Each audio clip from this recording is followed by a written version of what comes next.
Hello, welcome back to another author interview with Jazz and Prose. I am your host, Sai, and today we're here with author Conitra Cowans with her book, I Didn't Know This Is My Worth. And is that how the title goes?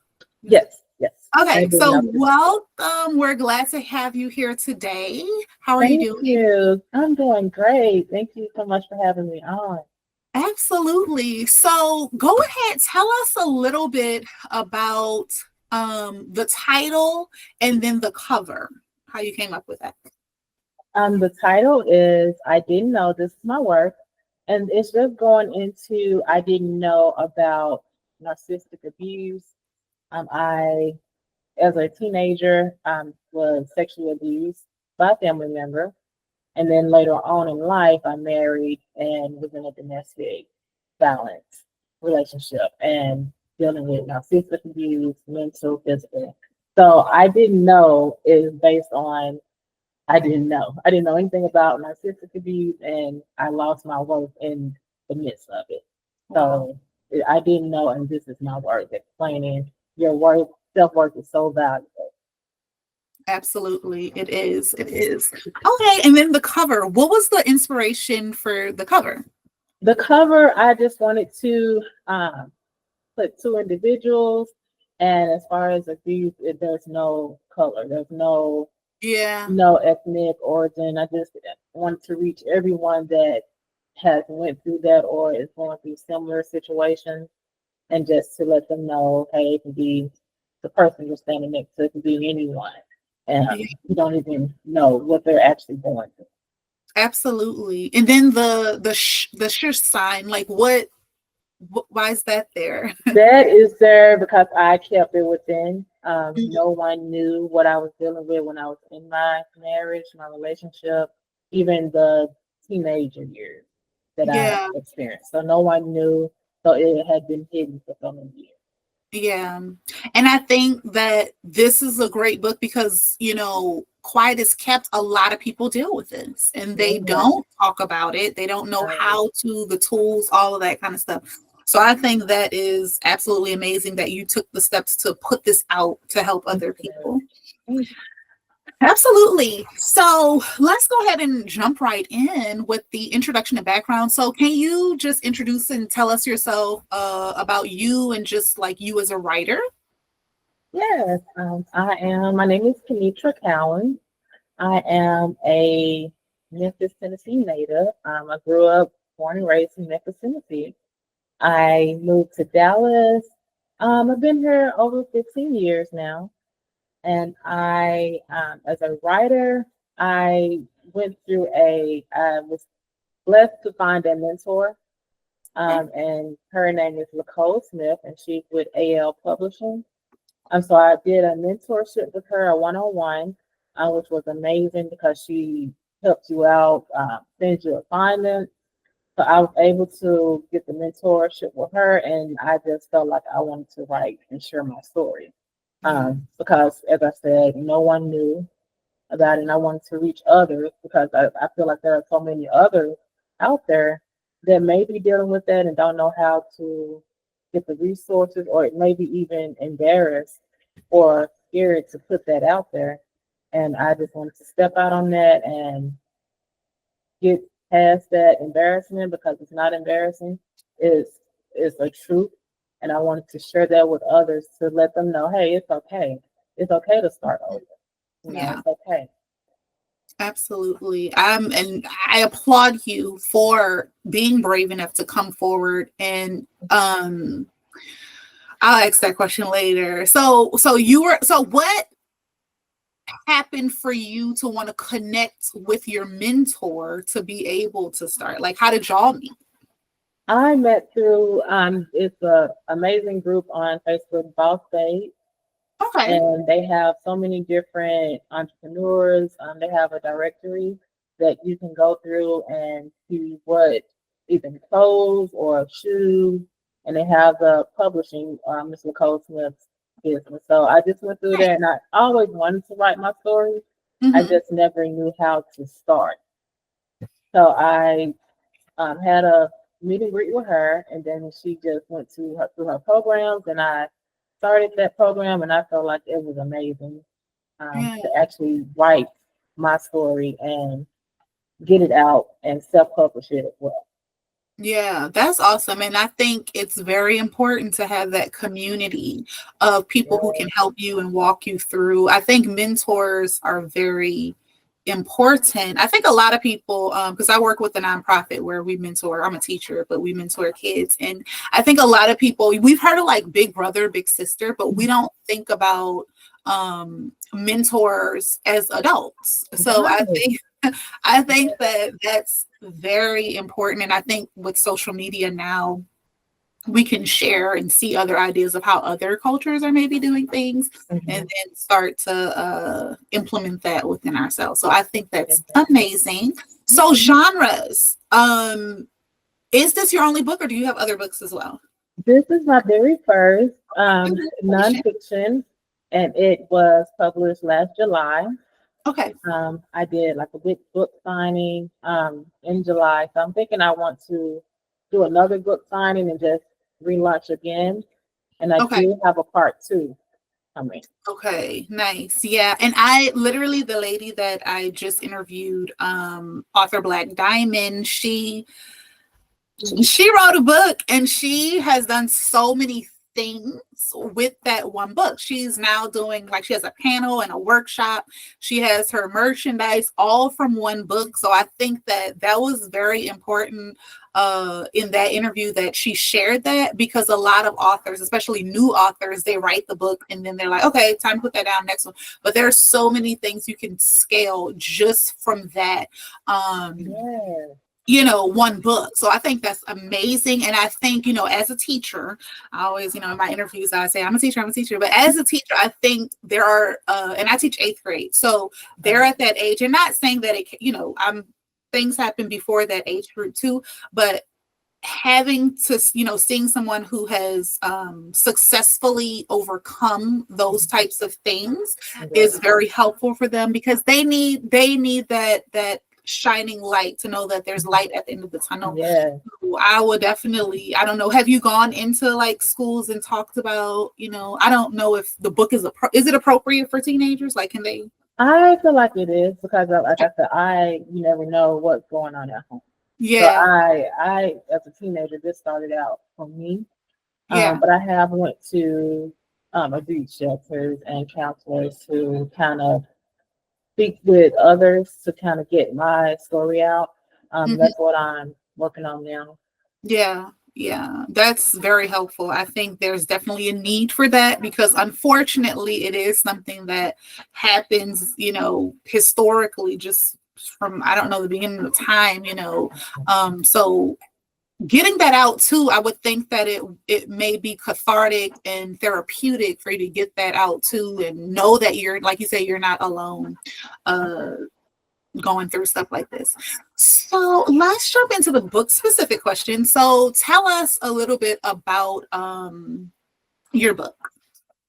My book, I didn't know, it's based on my challenges and struggles that I dealt with. It is starting off as I was a young teenager and with the sexual abuse from a family member that was close to us. Um, my parents didn't know any of that. So I kind of kept that in until I got older as an adult. From that point, I just going into detail about how I met the individual that I later married, and to come to find out it was abuse, um, mentally, physically, and then narcissistic abuse, which I didn't know what that was. I just knew that it wasn't right. I just knew that uh, my family had talked to me about it and kind of, when you're in love, you don't kind of listen to certain Mhm. things. You kind of like, oh, okay, I can fix it, and that's what I was. I was like, oh, I can fix it. I can later on, it'll work itself out. Um, but eventually, the years went by, it kind of got worse and worse and worse. Yeah. So Yeah. it's just kind of going into that, letting people know, giving out resources, and even red flags to let them Mm, know, hey, look out for this. This is not Yes. what you Yes. want to happen. Yeah. Yeah, and that's big. Okay. A lot of us unfortunately go through stuff like that. I've been in a situation like that. And I think a big thing, like as a person who was very like sheltered, like had like the fairy tale kind of childhood, encountering something like that, you don't have I didn't have the resources of how to deal with that, so having someone tell you about the red flags is very, I like that you have that in there, to help them. And then also talking about, because it was a close family member, I watch a lot of TV, a lot of like 2020, Dateline, stuff like that. And one thing that they say all the time is that usually it comes from somebody who is close to the family. It's not going to be like, not saying it never is, but it's usually somebody that's close to the family. And so, so in your book, do you kind of, when you said the red flags was about your marriage, but did you put any for like what to look out for the family members, like signs of things like that? Yes, I just in the book I just mentioned that as far as a teenager or even a younger child, you notice the signs that if they're acting differently or if they're kind of standoffish, and you notice before they were all into everything, outgoing. Look into that to see why is it a change? Why is it a difference? Because there is a difference. You just sometimes we don't notice it.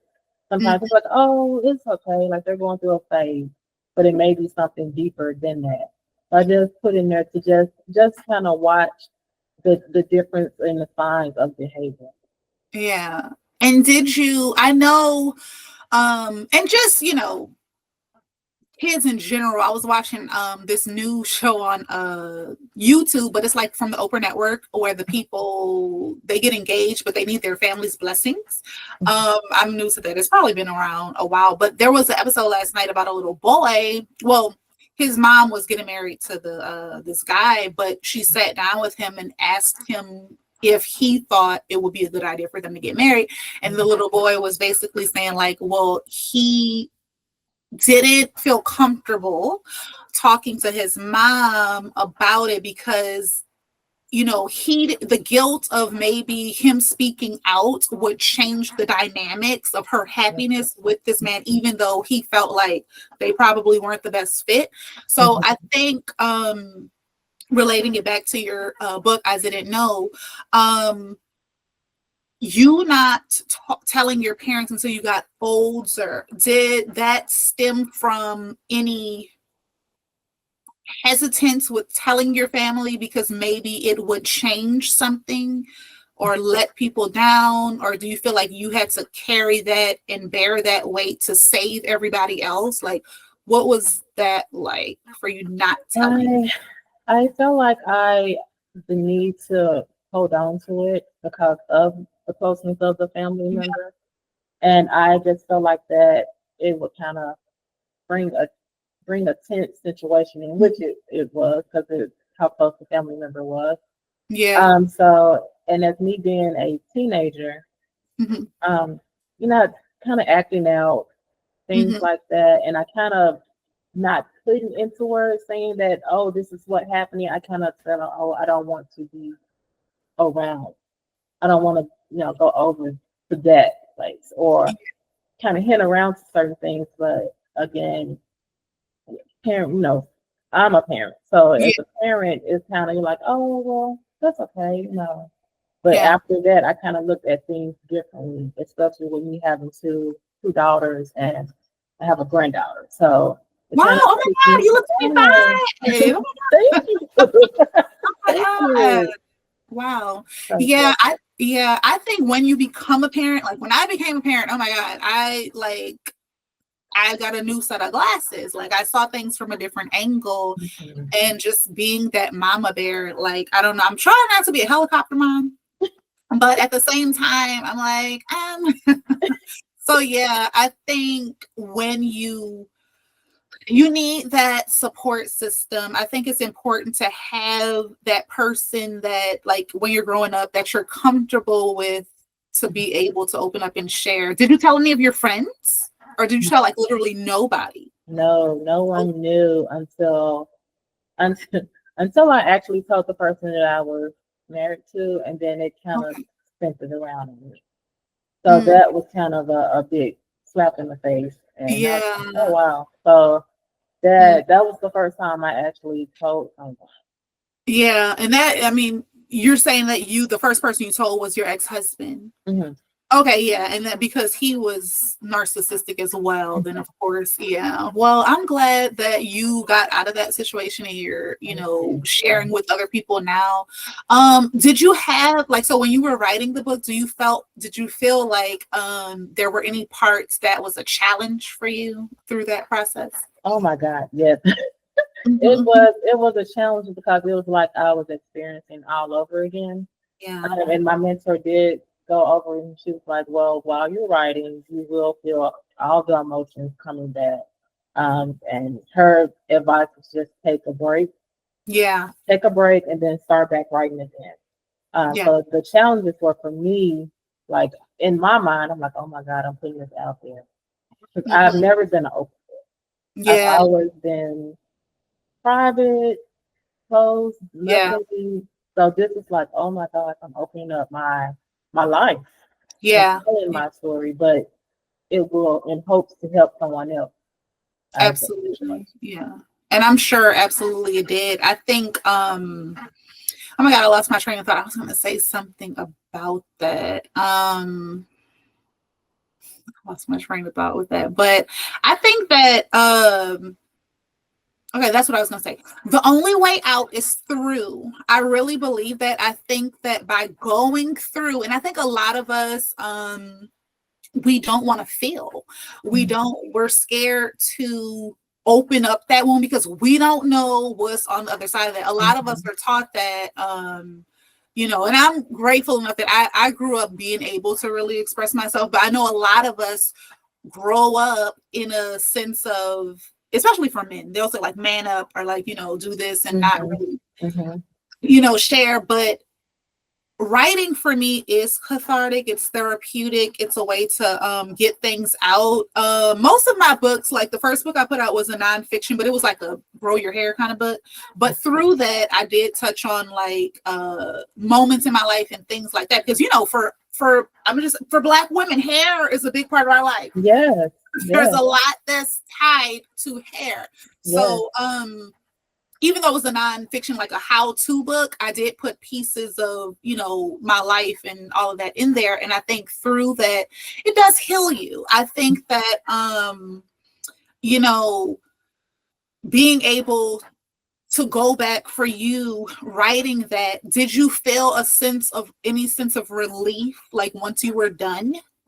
Yes. Yes. It was so because I felt like I was holding on to it for so long. And once Yeah. I did write, it was like a release off of Yeah. my shoulders. Like, oh, I was able to get it out and in Hmm. writing and Yeah. just say, this is what happened to me. And Yeah. so, Yeah. yes, very much, yes. Yeah. And I'm, sorry that you had to experience that. I think sometimes too, working with kids, you know, when you're a kid, you're a child, you don't know. Like you're, you don't know. But adults, they have to be held accountable because you're an adult. You know lines you're not supposed to cross. So I think sometimes for kids, if they go through stuff like that, if it kids have to be taught that not all adults are good, and just because an adult is saying this, like they have to have that discernment even as a child and be Yeah. aware that these kind of situations happen. This is a very, I think, thin line, but Hmm. I think awareness is definitely important. I think your book is definitely something that even if you didn't go through it, you could learn a lot, whether, you're a teenager, you're reading it, signs to look out for, you're an adult, you Yeah. have kids in your life at some way, you may be able to learn from this of how to help someone else if they're going through or to Mhm. prevent it. So Yeah. I think that's really good. Did you have a favorite part of the book? Um, Um, my favorite part of the book is the parts where I point out the red flags. okay. The points where I show that the signs were there, Mm-hmm. and I just put them back. Like I didn't acknowledge the signs. I knew it was wrong, Mm-hmm. but I just put it on the back burner, and then it just started like over time, just started over and over, just coming until I actually got, I would say, in a depression, and I Mm-hmm. actually just stopped even saying anything about it, stopped arguing, and Yeah. I feel like that was close to when my breaking point was. Yeah. Yeah. And I, as a person who's experienced things like that, I think when something is about to change when you tired talking about it. Like Mm-hmm. you know what, at this point I'm about to give it to God and something Yes, has to give, yes. so I totally get that. Okay, so you don't have like really characters because it's a nonfiction. So when it comes to the writing and publishing journey, what was your process like from idea? You had the idea and then it's a book, like it's published. Yes. Um, Nicole Smith is, like I said again, is amazing. She made it like it was just seamless. Yeah. We did the idea. I had already written it out. She kind of went through the story and kind of gave me uh, what she thinks that I needed to change in there or how I needed to approach it. Mm-hmm. And as far as the coming down to the cover, uh, her publishing company helped me with the designs and the cover, Nice. and she made it so seamless to where I was like, oh wow, I can do this in Yeah. the next book by myself. And I was like, wait, I was like, no, I still might need a couple corners, but Or she made yeah. it like so seamless to where I went on Amazon, did what I need to do, and it was self-published like in the next week or so. Yeah. So it was amazing.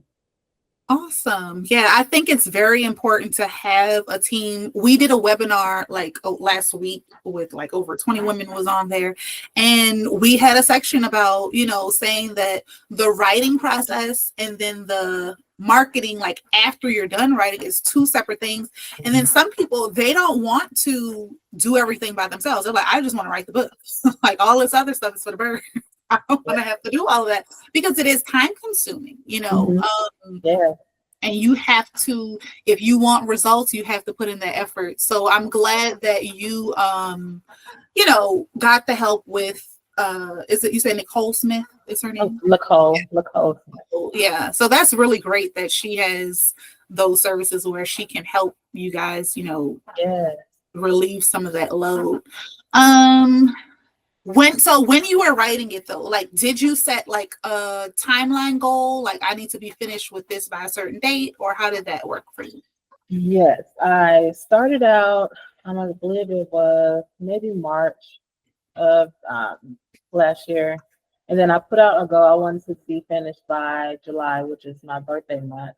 So I All was right. like, okay, so I can do July and I can do like a book signing, like a birthday. So Mm-hmm. we finished by I think June, but it had to be like bam, bam, bam.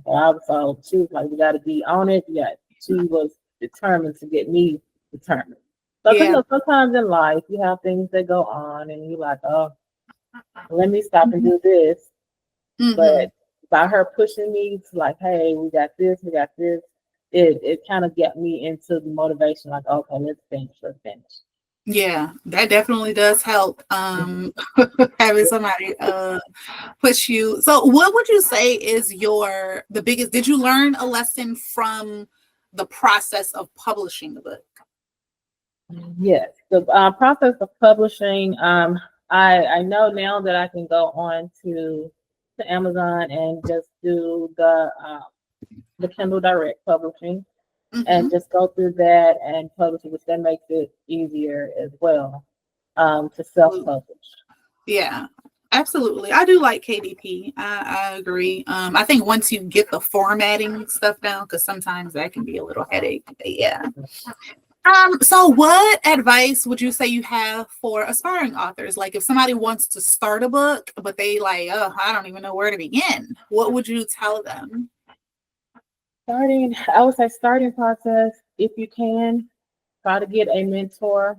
Um, there's so many different companies out there. And like I said, she has AL Publishing Company, and she also has where if you don't want to do the one-on-one, you can actually do like a 1 month on month with her. And she has a group as well. So you can do the group session or you can do individual, which I prefer individual because it gives me that one-on-one where I can actually ask her questions. I can, if I need to reach out to her, I can just email her and she'll email me back.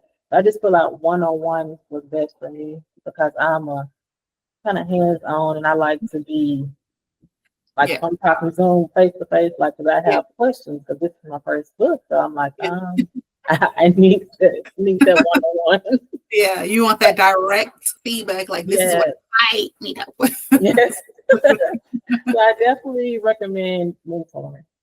Okay. All right. Let's see. Okay, so what is one piece of advice, writing advice, that you wish you knew like when you first started?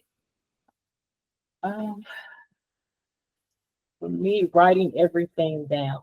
Like I had where episodes where I did already have the story written down, but day by day, like day by day, if you see something and you think of something, write it down. Even if you're in the car, have you a notebook prepared and just write it down. So when you do get home and you start writing, you can just put that all together. Absolutely. Yeah, I think, and to piggyback off of that is being organized because, oh my God, I have sticky notes and I'm just like, wait a minute, where did this go? So but I am a person who likes to write like on paper. I'm still like, for me, something just about writing on paper, but I'm trying to move more digital and using like files and folders to try to group everything together. That way I can just go back there and get it out. But, yeah. So does Nicole Smith, does she do the editing as well? The editing and revision? She does. Yes, she does the editing. Yes, all of that. That's why I was like, she made it like so seamless. Like I was like, oh, this is great. Yeah, that's good. Having the ability to just be a writer and just to put your thoughts out there and having somebody, I can imagine how much of a weight that was lifted off of your shoulders for her to do that. Yeah. Okay, I want to say our next slide is our trivia and it's mostly just like a would you rather. Okay. So I'm gonna have you go ahead and pick a number 1 through 4. Let's go with 3. Oh my God, 3 is the magic number of the day. Everybody literally picked 3 today. Okay, so for number 3 is, would you rather only write at 3 a.m. or only write with a typewriter? Oh. I would say right at 3 a.m. I took, back in high school, back in the day, I took the classes with a typewriter, but I just feel like writing is better. Okay, yeah, and that's, everybody has said that. Everybody has said, oh no, I'm gonna write at 3 a.m. I can't do that typewriter. But typewriters are so cute though. I had one growing up and I used to put the little paper in there, roll a thing and just type. But you know, I feel like it's nostalgic, but definitely in today's day and age, I think I would have to get up at 3 a.m. Even though I hate getting up early. But speaking of that, do you ever use voice dictating where like you can press the voice typing thing and you talk and the computer will type it out for you? No, but I wanted to see how that works, to see if it actually, like, sometimes when you say things and you put it and it dictates, it doesn't actually say what you wanted to say. That's true. That is true. And for me, I'm in grad school and like, because I'm a teacher, I'm a mom, I have 5 kids, like I can multitask though. So, and I even tell my students, like, if you don't like typing or writing, but y'all know y'all like to yap and talk, just put that on and then you can just go back and make the changes. For my papers for grad school, it, oh my God, works like a charm because I'm like, oh my God, I gotta write 4 more paragraphs. But if I'm talking, I can talk all day. So that it makes it a little easier. But yeah. So I would definitely say try that out, even if it's just for like your thoughts, like your notes. and Okay. see how that helps you too. I know Google Docs has it, and I'm pretty sure there's some other apps. Okay. But yes, Miss Conitra, so we're at the last slide where it says closing and future plans. So what do you think is next for you? Are you working on another book? Yes. Next for me, it would be the kind of part two sequel of my book. I didn't know this is my work, and it kind of to give a little insight. It's kind of going into um dealing with the like attorney general and thing because after the divorce, we do have a child together. So the effects of that dealing with attorney general and things like that was kind of unfair Mm, and unjust. So I want to kind of go into the detail of that, tell them about that because found out that I wasn't the only one that's mm, going yeah. through that unfair, unjust part. So that will be the next part of me, of part two of I didn't know this is my work. Yeah. Well, good, because it is a process. A lot of people, I think they stay in situations because they're like, well, what am I going to do after that? Mm-hmm, I mm-hmm. think having people to, tell about what comes after that and what they could kind of look out for and all that kind of stuff definitely Yes, would yes. make people, yeah. So I love that. Well, where can we find your books? And if people want to connect with you, do you have social medias where they can find you? Yes. I didn't know it's listed on Amazon. I mean, it's also listed on Goodreads, and Okay. then also it is listed on AL Publishing on Miss Nicole Smith, where she has it under her website as well. And then if you want to reach out for her to speak with her about the mentorship and all the other amazing things that she has going on, you can Absolutely. also get on there. And then also I have it on my platform on my boutique. I'm a boutique owner. Oh, And nice. I have Boozy Step, and it's actually a women's online shoe boutique. And I Okay. have it listed on there as well. And then also I am on Instagram and Facebook. Okay, nice. Well, guys, it'll definitely be in the description so you guys can reach out to Miss Conitra Cowans and definitely check out her book. I didn't know this is Hey, my yeah. word. Well, we thank you so much for joining us. I'm definitely going to check this book out. Thank As a you. teacher, hopefully, I can learn some things in there to help other people and recommend it. But we thank you definitely for having us. When you're done with the part two, definitely come back so we can learn about that one too. Yes, thank you so much for having me on. Thank you. Absolutely. All right, guys. Thank you for watching and tune into our next author interview with Jasmine Prose. Thank